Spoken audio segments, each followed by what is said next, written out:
Hey guys, it's Charity from A Loop and a Hook, and today I wanted to film a 39-week pregnancy update. I'll be 39 weeks tomorrow, and just want to kind of fill you in because it's been, I think, 8 weeks since I've done any update or anything like that with some things that have been going on, and kind of just talk about that.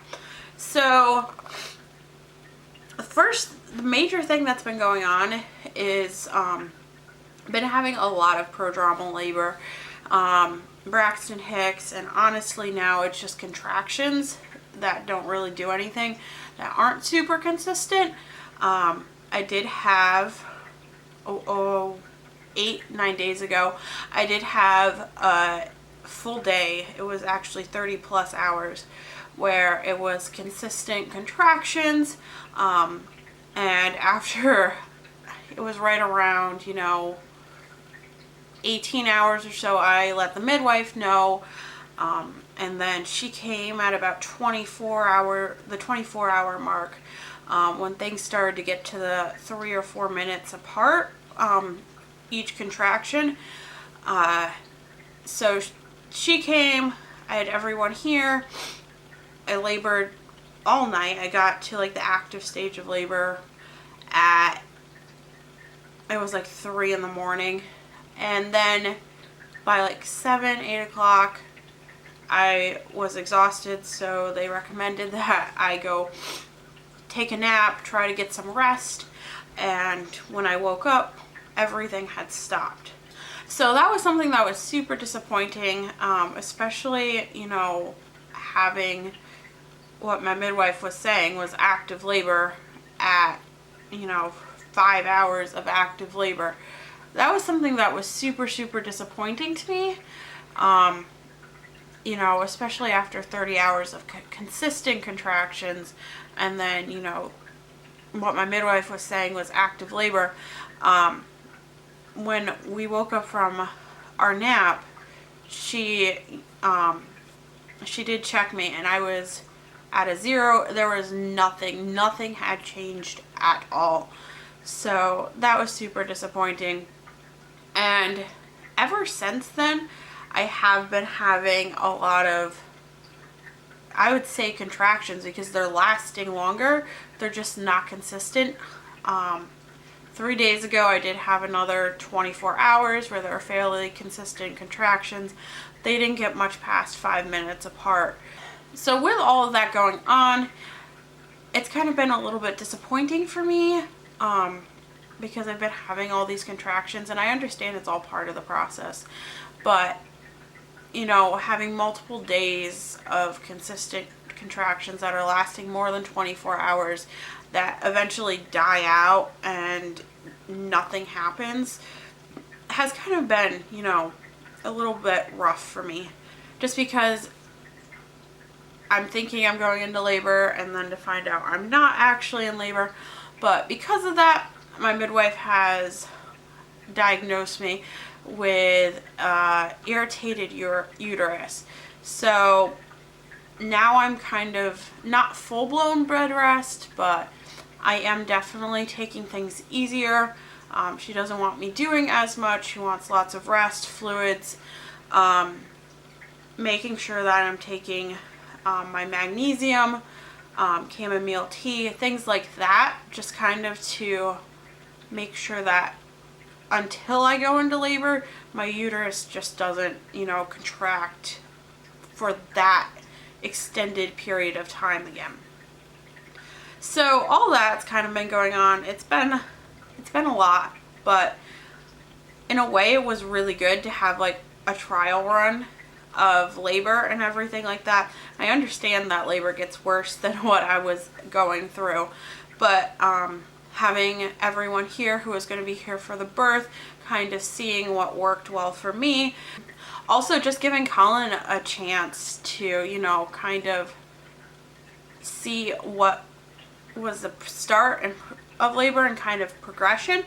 I feel like that made him more comfortable with what's going to be going on. I think it made me more comfortable knowing that he kind of knows what's going to go on. He also just found out that, you know, there's certain things we like, certain things we don't like. I now know like when it's more time to call the midwife, so I don't call her super early, but I also know when things are picking up. There were a lot of good things that did end up coming from it. It was just very frustrating in the moment to, you know, for me to be like, I put in 30 hours worth of work and nothing happened at all. So that's pretty much the biggest thing that's been going on. This week I've been trying to rest, kind of relax. Something that's very difficult for me to do, but I can definitely see that when I'm resting, relaxing, making sure I'm getting adequate sleep, hydrating, all that, there aren't as many contractions, but I still definitely am getting them. Nothing consistently, but they are there. They're definitely much stronger than what they were before, which is a good thing because it's, you know, prepping my body for labor. So since the last video, I did get together my entire home birth kit, everything that was needed. That wasn't too hard. My midwife was super, super nice, and she had someone who had given her a bunch of her supplies that they didn't end up using back. So she put together a home birth kit. There were just a few things that I ended up needing to get for that. So that was really, really nice, and I really appreciated that because it made, you know, it saved us money, but also it made life easier. Instead of having to order everything, I could kind of just get, you know, it was like 2 or 3 things that I needed to get. So that's all put together.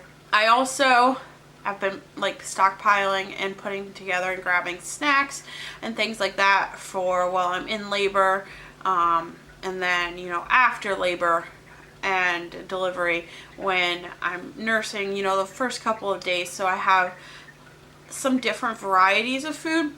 Another thing that was really helpful about, you know, going into the prodromal labor was that throughout it, I now know that like I liked eating. I liked having kind of snacky food occasionally.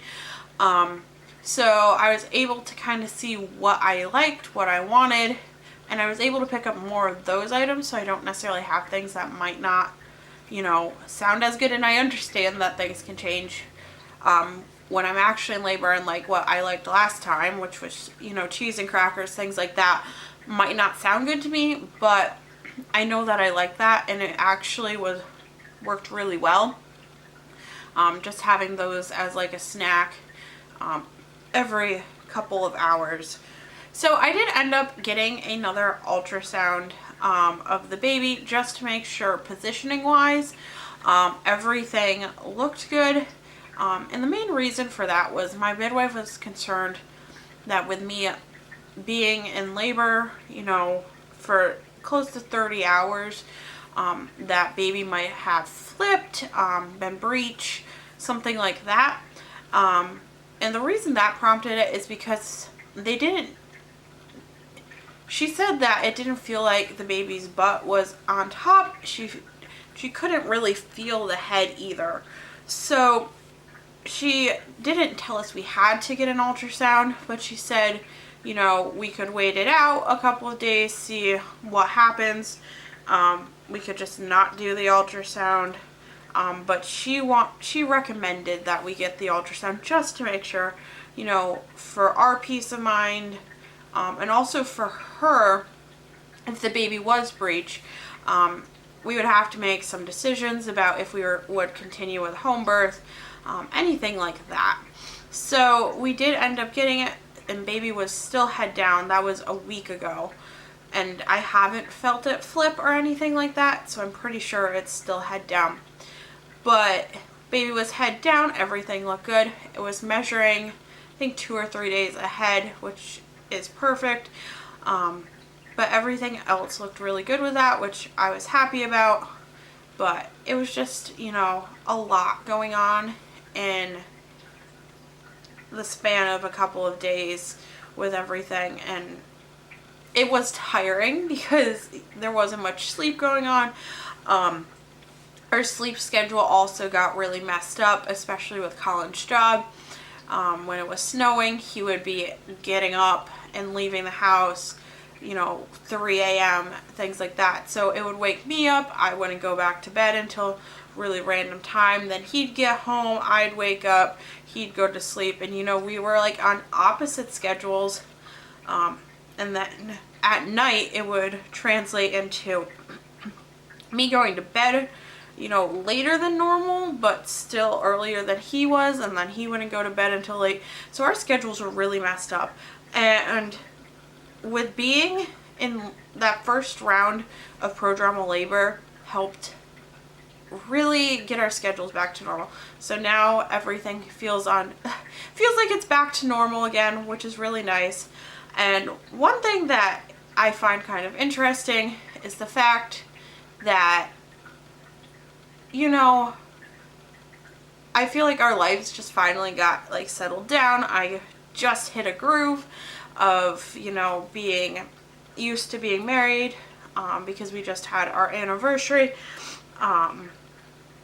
figuring out what I need to get done, what's my responsibilities, what's Collin's responsibilities. And I feel like we just hit the point where, everything kind of leveled out, evened out. We kind of know what we're doing in some sort of way, just in time to have a baby and, probably mess that all up again. But I'm happy for now. Things are kind of, normal. I'm able to relax and just kind of chill. And I've been working on a lot of different projects, puzzles. I've pulled out crocheting. I just picked up some sewing materials off of Facebook, so I can work on that next. Just different things to kind of keep myself busy over the next, up to 3 weeks while I'm waiting for baby to come. So that's not been a bad thing, because I have been so busy with everything going on in both Collin and our lives, as well as other people who were around a lot.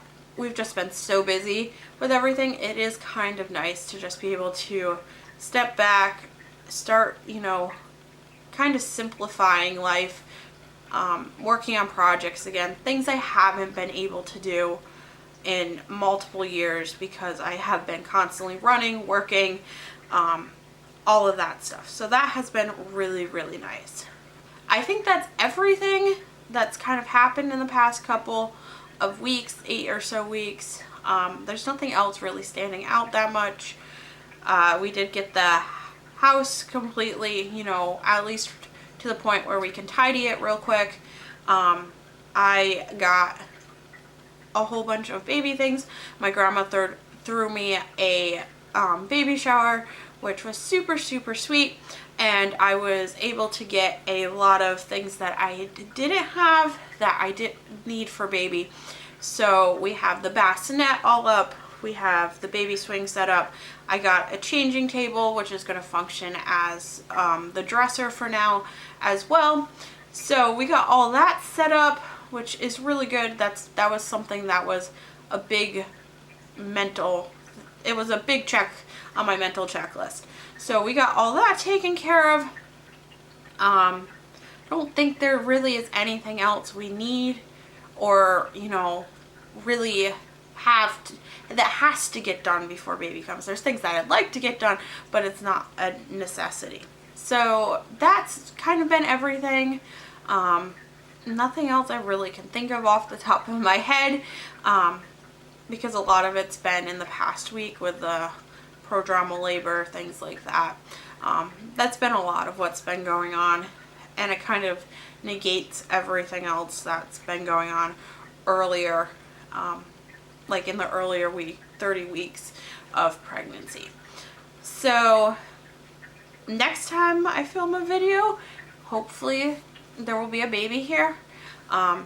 We'll see how things go. Obviously I understand that things can change, and I know it's common for first-time moms to go overdue, so it could be a little bit longer, but within 3 weeks we should have a baby, because my midwife doesn't like to go past 42 weeks.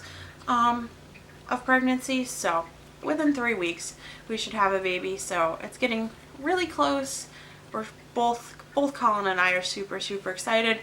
I'm super excited to not be pregnant, but you know, I feel like every pregnant woman gets to that point at the end where they're ready to not be pregnant. So thank you all for watching. I will show you my belly. It's gotten a lot bigger since last time, which is hard to believe because I didn't think I could get much bigger, but I did. And I'll show you my belly, and we will see you for our next video. Thank you for watching.